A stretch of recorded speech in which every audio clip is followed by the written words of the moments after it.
তো গাইস আগে ভিডিওটি দেখো তারপরে টিকটকারে বানামু। Let's go.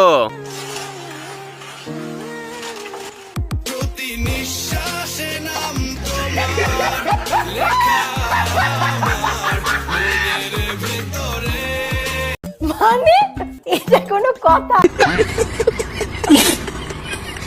এই সময় কম, শুরু করো। মরছে এ জিল্লু আর জানাজা দে। গর্ভকালীন সময়ে অতিরিক্ত পুন্দাইলে এই রকমের বাস্টার্ড জন্ম নেয়। বলেন কি? পাশের ভাইটি দাঁড়িয়ে আছে, জিল্লু নাকি? আমার চ্যাটার মাল, হাত আমার কথা।